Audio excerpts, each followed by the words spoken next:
Hey, welcome back, and in today's video, the 41st episode of the Rep Reports, and if you're unfamiliar with this series on the Repzilla YouTube channel, it's where we talk about the news that matters to you. In today's video, we're going to be talking about Keemstar going after the right opinion, a little bit about the coronavirus, the OK Boomer girl, Chris Hansen telling Joe Biden to have a seat, all that and more as the Rep Reports. So originally I was going to talk about this Friday, but things happen, things get moved around. I apologize for that.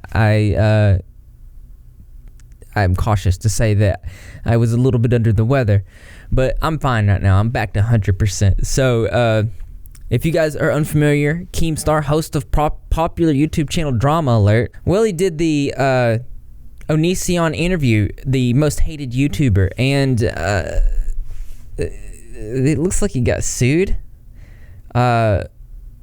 During this whole fiasco where he was getting a lot of hate about doing the interview with Onision altogether, because there was mountains and mountains and mountains of just material that it would take at least a week to go through. He was being criticized for trying to get it out so quickly and really not putting a lot of time in it. So you would think when the interview came out, you know, he would put a little bit more effort into it. Given that he posted a couple videos on his Twitter talking about how he feared the interview in itself. I'm about to interview Onision, and I must say, I'm fucking scared. I am. Like, I'm nervous, right? Like, I don't know how you cannot be nervous. Like, first of all, the information on Onision is so big. It's so massive. There's so much. But then when the interview came out, well, it was terrible. And like I said, the only thing that was good about it was that he implemented Edwin's Generations channel into that, which I was glad for that, because Edwin really covers his bases, and it was really going to send a lot of people to Edwin's channel, hopefully to get the full details about the Onision controversy. That being said, Edwin did a live stream, and it was a really good live stream. I attended the first part of it in the comments of it, or the live chat, where the right opinion came on there, and he was talking about his opinion. As you know, the right opinion has also covered some very good in-depth videos about Onision. Well, later on in that same interview, Keemstar was there. I'll put a link to what he said, that part of the interview, in the description below. But the main thing that we're going to talk about in this video is how he went after the right opinion on Twitter. Tro, I'm watching this live stream, and you're over here crying, I don't know why Onision went on there. I don't know why Keemstar had to give him an interview. It's because you guys weren't being fair. You guys weren't representing Onision's side at all. You were telling one side of the story in every video you make. Just one side, and it wasn't Onision's side. You weren't. He uploaded all these videos defending himself. You didn't even talk about it.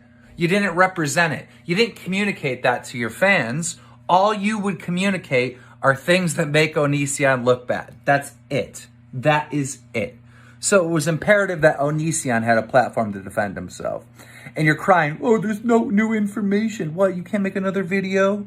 And like, what do you mean, no new information? The man has a defense. He has his side of the story. He said it on his channel. He said it in my interview. What, do you want it to change? Are you mad that his fucking story didn't change? Do you want him to lie? I mean, it's just like, anyone with half a brain can look at your attentions and see a fucking scumbag. You're a scumbag. Onision's not a good dude either, but you're a scumbag for this, and you know it. Check yourself, kid. Just scrolling the comments of this, the first user says, he was offered many times to speak on different people's platforms, but you wouldn't know that because you aren't familiar with the actual situation. If you were, you'd know that Onision either refused or insisted on charging the person an unreasonable price for an appearance. The only reason why he agreed to interview with you was because you clearly make yourself appear to support him. You need to cut your ego a bit because it's so GD thick that you can't see things for what they are. It makes you look like an idiot. Another user saying, "Oh my god, Keem, just stop. You know absolutely nothing about this. Literally everyone broke down his defense videos. You let this dude control the interview. Most of us don't even want to watch the other parts." Myself, having watched the Snapchat videos about this, it was a terrible, terrible interview. Onision basically controlled the entire situation, and Keemstar just sat back and let it happen. So, it became obvious to me that Keemstar was really uncomfortable with the way that he covered the entire situation. That's why he decided to not release the videos on his platform. Not to mention the fact that the first video was so poorly received, it didn't even break 1 million views. I think, it's sitting at 771,000 after just 6 days. Him going out after the right opinion, I see it as just an attempt to stir some drama. I don't understand why he did that, but I do want to know what you guys think. Also in the news. And in the next story, we have, again, Keemstar. I wanted to separate these two because we were probably going to be covering the story as it develops. Keemstar gets sued in federal court. He talked about it on Drama Alert saying, "I got sued for $3.5 million in federal court." I mean, this is serious. This is very serious, all right? If I lose this case, this would affect all of YouTube, all of YouTubers, and I want to respond to this fully, but I need a little bit more time to do that because we ran out of so much time today covering all these other stories. So listen to me. Very important. On Monday, I am going to announce a project that I've been working on for a very, very long time. I'm really excited about that, but I'm also going to be responding to this $3.5 million lawsuit from Romeo Lacoste. Don't sue me, bro, for saying your name wrong. So he's being sued by Romeo Lacoste. Lacoste? Dang, I said it wrong too. I find this really interesting as we have covered the Romeo stuff as well. A lot of other YouTubers have done the same. And he's going after Keemstar most likely because he did the live interview.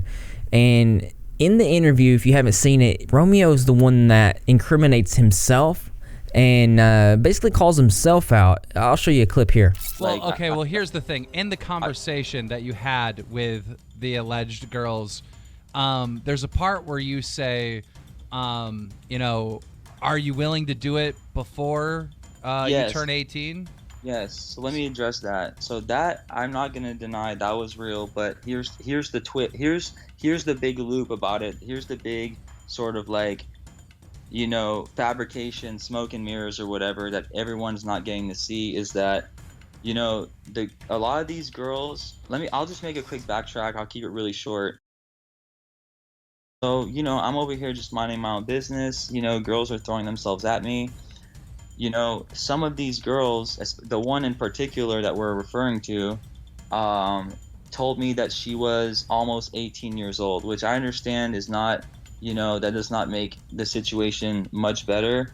But there's no way in hell, like, I'm so against, you know, people who are creepy and pedophiles and stuff like that. Like, so that was the first interview. You can see that he basically admitted to a crime there, and I'll put the rest of the interview down below. He pretty much incriminates himself through the whole thing, and then he ran and went off to some beach somewhere far away and just kind of hid from everything. And then while he was doing that, another allegation came out just like a month ago, and this time he was in video with an underage girl. If you're not familiar with that, again, I will put that in the description below. Here's a clip.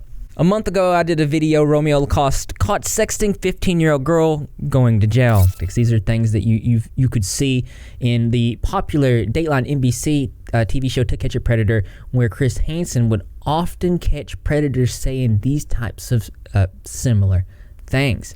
But that's not all. In a screenshot, Romeo says this. She says, "Just got broken up with, slant face. Oh, why? What happened? Do you have Snap? Tell me your Snap." Romeo Lacoste. So he's really adamant about getting that Snap. Okay. So that's you and him on FaceTime. Is he showing you that picture? And there's Romeo. So Yeah. So he has 2 phones, right? What the fuck? Bro, you're going to jail. So without a doubt, 100%, this is Romeo Lacoste. He can't use the same old excuse that he used the last time. And make no mistake, this is a recent happening. So I found it extremely strange, and I don't know how this is going to go, because he's caught, and he sues Keemstar. I don't know what's going to happen, but I'll keep you updated on it. So if you want to be updated on it, make sure your subscribe notification is turned on. Also, in the news, I wanted to briefly talk about the coronavirus. I know there's a lot of things in the news that are just scaring a lot of people. There's a lot of restrictions that are popping up, a lot of scare, a lot of panic, and I want to use my platform to tell you guys just to remain calm. I know how scary it is, but the panic is going to make it a lot worse. So if we can remain calm and look at this thing objectively, not only can we keep ourselves safe, we can keep our families safer. We could just follow the procedures, keep our hands washed, different things like that. Be prepared. I want to focus on preparation.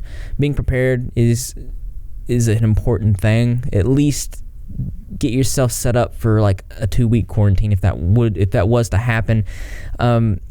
Then you'd be safe. You'd have all your stuff set up and everything would be great. And if it doesn't happen, then you don't got to go to the grocery store for a couple weeks, right? So I just want to, again, just reiterate, remain calm.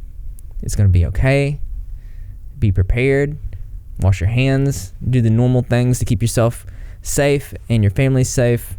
And I believe everything will be okay. That being said, also in the news, I missed out talking about the OK Boomer Girl controversy that was going on. I still want to talk about it. I know it's like a couple days old, but if you're unfamiliar with the situation or who the OK Boomer Girl is, she's a partner Twitch streamer that goes by the name of neekolul on Twitter, Neeko on Twitch. She had this viral TikTok video that went on Twitter, currently has 18.7 million views. You've probably seen it. It's this. Whatever you say, boomer. Okay, boomer. Yeah, boomer. Whatever you say, boomer. Okay, boomer. Yeah, boomer. Whatever you say, boomer. Okay, boomer. I'll let you know who she is. The controversy is that she made some comments about simps, and if you're unfamiliar with simps are, I guess we should go to the internet for that definition. So simp is a noun, plural simps, slang. A simple person lacking common sense, a fool or simpleton, a man who foolishly overvalues a woman and puts her on a pedestal. She made some comments that I'm about to show you where What's my definition of simping? I just don't understand. I'm not saying that people are simping for me specifically, because I don't really care about that. But when someone is talking about guys simping for a girl, I just don't understand what's wrong with like worshiping a girl. There's nothing wrong with that, okay? Girls deserve to be worshipped. Alright? Not saying specifically me. Okay? But girls should be worshipped. Alright? It doesn't mean you're a simp. Alright? Simping isn't bad. Simping is king shit, okay? You're a king if you're not afraid to simp. Wow. Okay then. I feel like as she was saying the words that coming out of her mouth, she was like, oh wait, maybe I'm not saying this right, or maybe she meant to say this right, maybe this was a troll. I don't know. There are some things that I personally feel about this and it's like, first off and most obviously, no one should worship anyone. Like we're all like kind of equal, and we should treat each other equal and not put one another off a pedestal, especially women on a pedestal or men on a pedestal. I just believe it should be equal pedestals. But my main thing is like, I think what she meant to say was like, it's okay for guys to court women, and it's okay for them to like get them flowers and different things like that. I hope that's what she was saying. It's okay to be nice to women, because I know there's like the simp movement where men in general are getting criticized for being nice to girls, which is stupid. They shouldn't be criticized for that. You can be nice to a woman, you can be nice to a dude, you can be nice to an iguana or a turtle. You can be, it's not, it shouldn't be looked frowned upon to give compliments to someone else, but it definitely can be frowned upon if somebody's promoting worshiping of one sex. That's just strange, but that's my own personal opinion on it. And I know I was late on setting my opinion on this, but I do want to know what you guys think about this. Also in the news, man, I'm like in between two stories right now. I was really wanting to cover what the stuff that Trisha Paytas said about dissociative identity disorder, but I think that could be a video in its own this week. I've seen something that came out today. It's in light of the Bernie Sanders Joe Biden debate, and I think it was a cameo. Let me show you. I retweeted it and said, Chris Hansen tells Joe Biden to take a seat. I know Bernie Sanders and Joe Biden just finished the debate. Many saying Bernie won. This is the first time I've seen this, though, and I wanted to know your guys' thoughts. So I'm going to play this clip. I do think that this was a cameo, but I think the footage that is being shown is real, and it's real creepy of Joe Biden. Let's check it out. Vice President Joe Biden.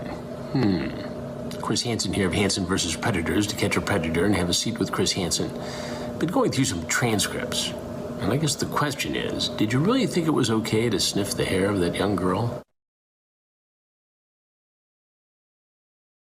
Okay, obviously that's not okay, and it is weird, and it's creepy vibes. This is the first time I've ever seen this before, and I wanted to get your guys' full opinion on this. Like I said, I don't keep up with the politics stuff this much, but I am interested in what you think. I know in the comments section, one user says, I've seen a few too many videos of Biden being very handsy, and people are clearly uncomfortable when he does it.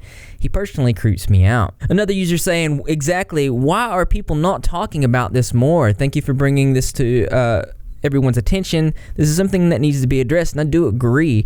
If he's out there sniffing young girls and like doing creepy things like that, that's something that needs to be talked about. I don't know if there's a good reason for him sniffing people, but if there is and I'm just stupid and I just haven't seen it, please let me know in the comments section below. I really wanted to cover the Trisha Paytas stuff, but I think it needs its own video. It's pretty intricate of a situation, but also cut and dry at the same time. If you guys want me to focus on anything specific about that situation, or if you have any other topics that you want me to cover this week, let me know. Thank you to my patrons. I'm very excited about the growth of the Patreon and the Facebook page.